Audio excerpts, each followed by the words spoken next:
मुख्याध्यापक सर, शिक्षक वृंद आणि माझ्या प्रिय मित्रमैत्रिणी.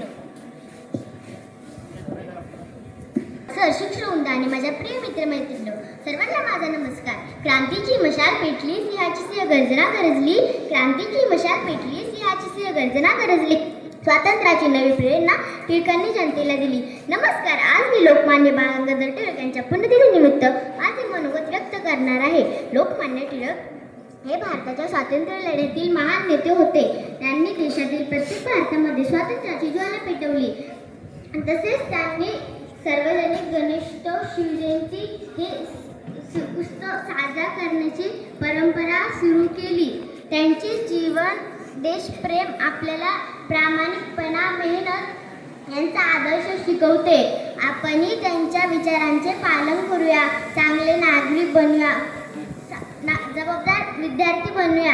धन्यवाद. जय हिंद, जय भारत. तो मी मिळवणार. सर्वांना माझा नमस्कार. माझे नाव दिव्या आहे. मी आज लोकमान्य टिळक विषयी 4 शब्द सांगणार आहे. लोकमान्य टिळक महान होते. देशासाठी स्वराज्य हा माझा जन्मसिद्ध हक्क आहे आणि तो मी मिळवणार. स्वराज्य हा माझा जन्मसिद्ध हक्क आहे आणि तो मी मिळवणार. ते आपण शांतपणे ऐकावे. समाजात जगण्यासाठी दिले त्यांनी अभिमानाचे स्थान. समाजात जगण्यासाठी दिले त्यांनी अभिमानाचे स्थान. साहित्य आणि लोककलेतून केला समाजाचा पुण्यनिर्माण. आपले विचार, कार्य व प्रतिमा यातून लोककलेला प्रतिष्ठा प्राप्त करून देणारे आणि वचनदारांच्या कथा प्रभावीपणे मांडणारे थोर व्यक्तिमत्व म्हणजे अण्णाभाऊ साठे.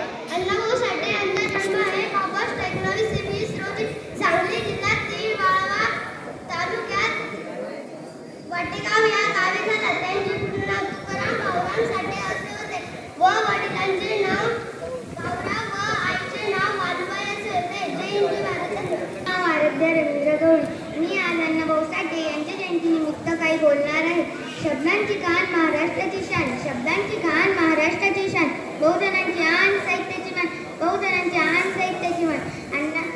अण्णाभाऊंची लेखणी आहे जगात देखणी. सन्माननीय व्यासपीठ, गुरुजन वर्ग आणि माझे प्रिय मित्रमैत्रिणींनो, सर्वांना माझा नमस्कार. अण्णाभाऊ साठे हे एक थोर समाजसुधारक, लेखक, कादंबरीकार व शाहीर होते. त्यांचा जन्म 1 ऑगस्ट 1920 रोजी सांगली जिल्ह्यातील वाटेगाव येथे झाला. त्यांचे पूर्ण नाव तुकाराम भाऊराव साठे असे होते. त्यांच्या वडिलांचे नाव भाऊराव व आईचे नाव वालुबाई असे होते. त्यांच्या फकीरा या कादंबरीला सर्वात उत्कृष्ट पुरस्कार मिळाला. अखेर 18 जुलै 1969 रोजी लोकशाहीर अण्णाभाऊ साठे यांनी जगाचा निरोप घेतला. खरंच समाजात जगण्यासाठी दिले ज्यांनी अभिमानाचे स्थान, लोककलेतून केले त्यांनी जनमनाचे पुनर्निर्माण. अशा या थोर समाज सुधारकास माझे कोटी कोटी प्रणाम. जय हिंद, जय महाराष्ट्र. धन्यवाद. अण्णाभाऊ साठे यांच्या जयंती या जयंतीनिमित्त आपल्या सर्वांना हार्दिक हार्दिक शुभेच्छा. मित्रांनो, मांग म्हणजे मातंग समाज म्हटला की तुमच्या डोळ्यासमोर काय येतं? हातामध्ये हलकी धरलेला किंवा मेलेल्या जनावरांचं कातड, सोलणारा एकदा हतबल माणूस, मलकट कपड्यातला किंवा अंगावर कपडेच नसलेला. जर हे चित्र तुमच्या डोक्यात येत असेल ना, तर ते आता पुसून टाका, कारण हा अर्धवट इतिहास आहे. खरा इतिहास नेहमी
साठे यांचे जीवन व कार्य याविषयी थोडक्यात माहिती सांगणार आहे, ती तुम्ही शांतपणे ऐकावी ही माझी नम्र विनंती.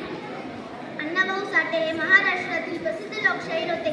त्यांचा जन्म 1 ऑगस्ट 1920 रोजी सांगली जिल्ह्यातील वाटेगाव येथे झाला.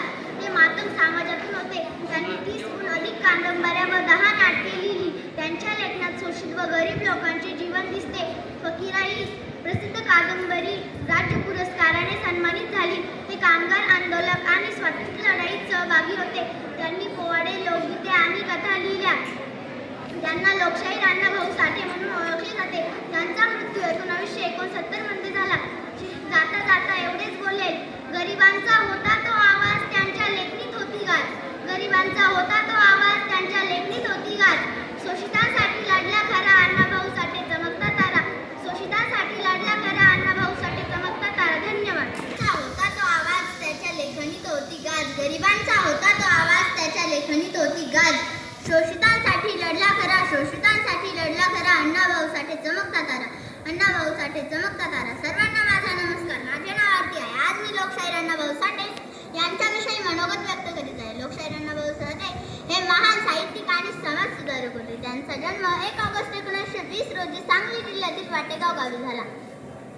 त्यांचे पूर्ण नाव तुकाराम भाऊराव साठे होते. त्यांनी तमाशा, लोककथा, पोवाडे इत्यादीच्या माध्यमातून लोकांमध्ये जागृती केली. त्यांनी फकीरा ही प्रसिद्ध कादंबरी लिहिली. त्यांनी आयुष्यभर गरिबांसाठी व श्रमिकांसाठी संघर्ष केला. धन्यवाद. जय हिंद, जय महाराष्ट्र.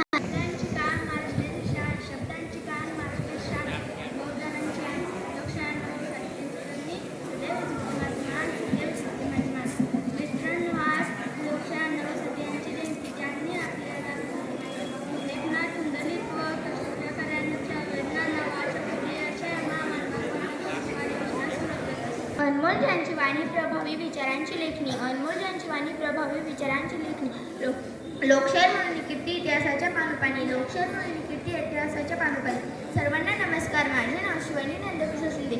मी आज तुम्हाला लोकशाहीर अण्णाभाऊ साठे यांच्याविषयी 2-4 शब्द सांगणार आहे. ते तुम्ही शांत मनाने व शांत चित्तेने ऐकून घ्यावे हीच माझी नम्र विनंती. लोकशाहीर अण्णाभाऊ साठे यांचा जन्म 1 ऑगस्ट 1920 रोजी सांगली जिल्ह्यातील वाटेगाव या गावी झाला. क्रांतिकारक होते. त्यांनी विचारसरणीचे लेखक होते. त्यांनी संयुक्त महाराष्ट्राच्या चळवळीत आपल्या साहित्यातून जनजागृती केली. त्यांनी लिहिलेल्या फकीरा या कादंबरीला कथा, लोकनाट्य, लावणी आदी लोकांच्या मनावर राज्य करतात. त्यांनी लिहिलेली गाणी आजही अभिमानाने गायली जातात. माझी बहीण गावाकडे राहिली, माझ्या जीवाची होती कानोली हे मुंबईबद्दल लिहिलेलं गीत आजही अजरामर आहे. त्यांचे साहित्य 14 भारतीय आणि इंग्रजी, जर्मन, रशिया या भाषेतही प्रसिद्ध आहे. देश सारा स्वराज्याचा दिला नारा, जागा झाला देश सारा. लोकमान्य टिळकांच्या विचारांनी उजाळला भारत सारा. लोकमान्य टिळकांच्या विचारांनी उजाळला भारत सारा. सन्माननीय व्यासपीठ, वंदनीय गुरुजी वर्ग आणि माझे मित्रमंडळी, सर्वांना माझा नमस्कार. माझे नाव ईश्वरी. आज मी आपल्या समोर भारतीय स्वातंत्र्य लढ्यातील महान क्रांतिकारक विचार ग्रंथ राष्ट्रनेते लोकमान्य टिळक यांच्याविषयी बोलणार आहे. लोकमान्य टिळक यांचा जन्म 23 जुलै 1856 रोजी रत्नागिरी जिल्ह्यातील चिखलीत झाला. त्यांचे पूर्ण नाव केशवराव टिळक असून त्यांच्या वडिलांचे नाव गंगाधर आणि आईचे नाव पार्वतीबाई असे होते. ते लहानपणापासून स्पष्ट होते. त्यांना अन्यायाविरुद्ध खूप चोरी दिली. त्यांनी शिक्षणाचे महत्त्व ओळखून नवीन शाळा सुरू केल्या. त्यांनी केसरी आणि मराठी वृत्तपत्रे सुरू करून लोकांमध्ये देशप्रेम आणि प्रामाणिकपणा या स्वातंत्र्याची जागृती केली.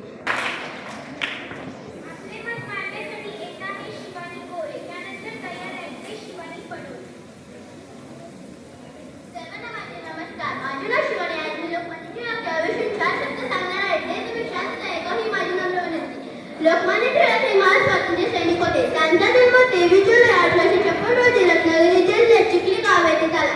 त्यांचे पूर्ण नाव बाळ गंगाधर टिळक व त्यांच्या आईचे नाव पार्वतीबाई असे होते.